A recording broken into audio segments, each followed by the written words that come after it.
Mga kasayan, Euro 150 dang hari. Color coding tayo sa sa stator. Ito siya kasayan na. Color coding ng stator tapos kung saan siya papunta.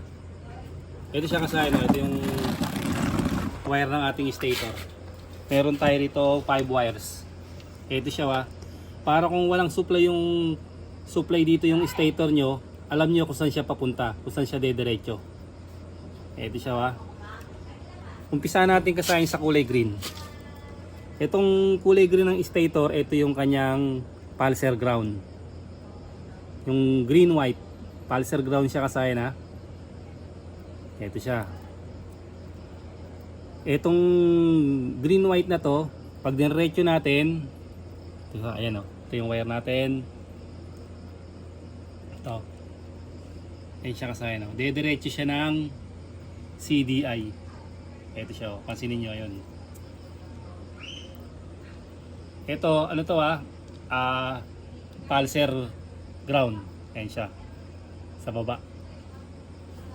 Ito kasi ginawa na nating 4-pin CDI.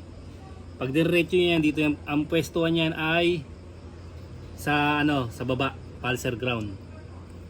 Kasi ang CDI na stock nito parehas din ng TMX 125. Ito siya, pulsar ground sunod naman tayo dito sa may kulay blue-white. Yung blue-white naman siya kasama pag diretso natin, ito siya. Para kung merong mga putol na linya, pwede kayo dong magduktong. Ito siya kasama na blue-white Papunta naman siya ng ng CDI din.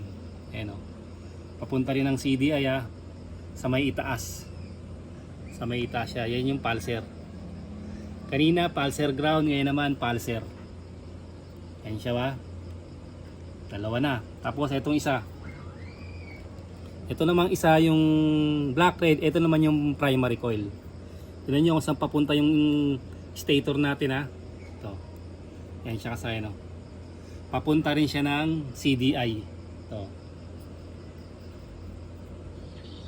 Pag nag battery operated tayo, ito ginagawa natin tong accessory wire. Ayan siya.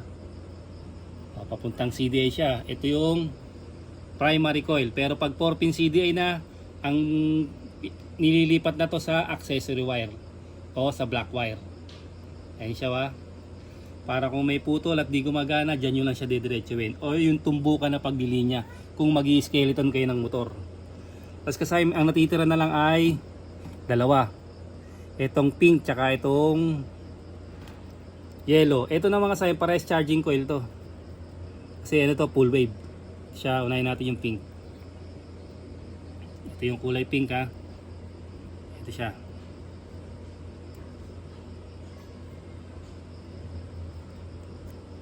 Ito. Ayan yung pink. Papunta siya ng regulator rectifier. Ito. Ayan siya. Regulator rectifier kulay pink. Ito hindi natin tinabas to kasi papunta naman to rito. Ito, yung kulay pink papunta ng regulator rectifier. Tapos yung kulay yellow, ito yung yellow. Yan. Ayan siya, yellow. Papunta rin siya ng regulator rectifier.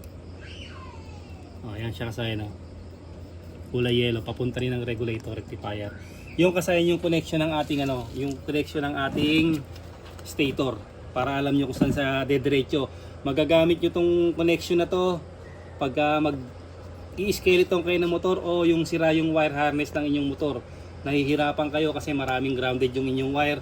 Pwede nyo siyang rekta katulad ng pinagdediretso natin kung saan papunta yung mga wire. Ayun lang kasayan yung natin kasayan. Color coding ng stator at saka kung saan to papunta. Susunod natin kasayan yung regulator rectifier.